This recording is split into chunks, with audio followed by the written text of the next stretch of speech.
This is Todd Runestad. I'm an editor at New Hope, and this is my 20th year being in the business. And so I'm going around and talking to old friends of mine who I've known for 20 years, and we just want to talk about what we've seen in the last 2 decades of this fine, upstanding industry, and what have we learned.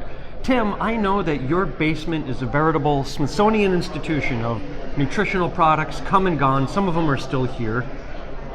What's been happening to the world for 20 years? Say you're Rip Van Winkle and you woke up and what did you see when you went to sleep and what's changed? No, I think 20 years have taught us that passion drives innovation. It's what makes this industry fun. And we're really making an impact. So I think the first time that you and I met, probably at Expo West, the scale of what we're doing has changed. So we've caused and helped to foster a shift, and that shift has created a huge shock not only in society but certainly the food and right. Other industries that we operate in. So, and the root of that is the passion that we all have for it. So. You just reminded me of like big organic. There's so much controversy around that, but it's like that's really what we wanted. Like we wanted hectares, we wanted counties, we wanted states, we wanted regions. Change the world. We wanted to change the world, and now some people are like, well, but we didn't want the big corporations to change the world. We wanted the little guys to do it, and well, that's what you get when you're not successful. Everybody's comfortable with the shape that scale takes, but for every organic, then there's a biodynamic, or then there's a true agroforestry, and so the niches keep coming on the heels of the big, right. mainstreaming scale. So I think in that respect, it's all very good. Yeah, just when the big corporations think that they've got it figured out, the little guy comes and pulls a little David again. Yeah, there's always an underground and always a niche for us to operate in and service if that's what you want to do. Yeah. And passion drives it all. Passion drives it all. That's the beauty of it. Thank you. That's the word from here. Thanks, Tim. Thanks, bud.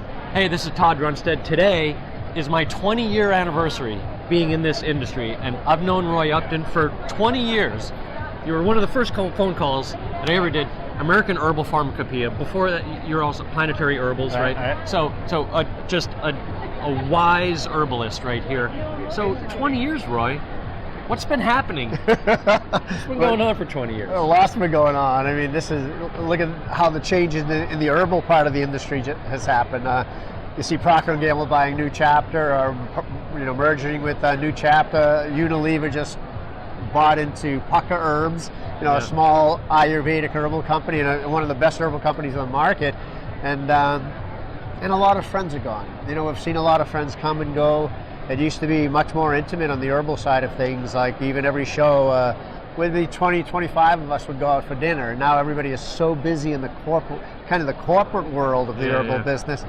Only a few of us now go out to dinner, routinely. So I mean, is that an indicator that it's going mainstream because like big companies are buying up little herbalists, and is that sort of a sign of the times? No, I know it's definitely a sign of the times. I'm not sure that it's a complete merging with mainstream, even though you do have lines that cross that bridge. Yeah. Traditional medicinals is everywhere, Celestial Seasons is everywhere. So what used to be health food brands are routinely now in mass market. But at the same time, it's still a niche market, on the natural food side of things. The products that get over into mass market, those are the ones that have mass appeal. But the natural health food industry is still providing that service of added value, nutritional information, herbal information, lifestyle information, how people can change their lives, not just take a pill or not just take a tablet or a tincture, not just use a magic bullet herbal medicine, but actually learn about improving health, overall. I mean, in that regard, that's always been the story of the Natural Health Channel. Absolutely. Is people can go there for education. Absolutely. Not just a product, but learn how to live a healthier way Absolutely. of life, right? I mean, Vitamin Cottage, where you guys are, they're like the best model in the industry, in my opinion. Every store started with the Isleys, and Mrs. Isley started this nutrition program. Every store has to have a state-certified nutritionist, and every nutritionist in those stores have to do X amount of consults with their customers free of charge every month. Every one of their nutritionists have to do X amount of hours in community service.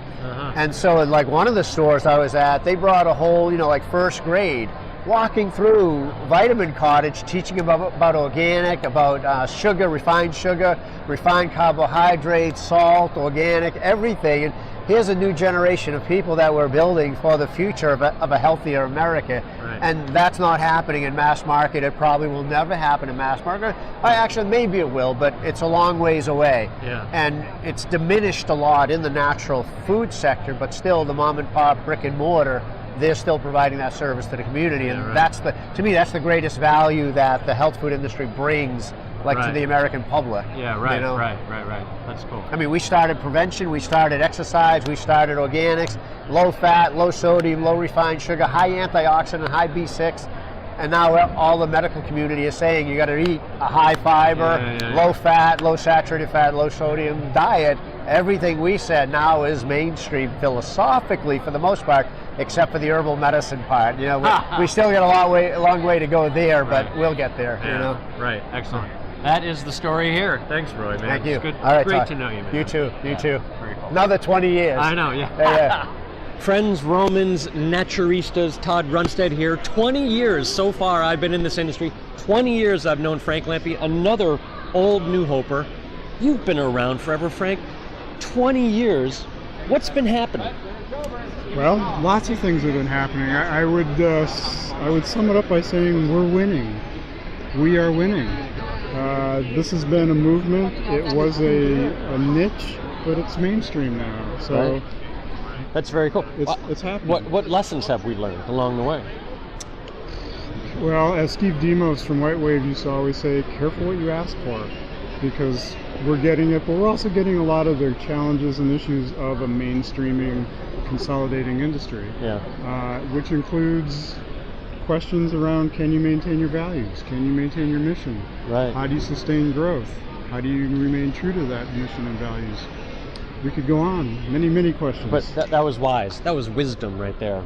Thanks, Frank. 20 years, baby, so far. So far.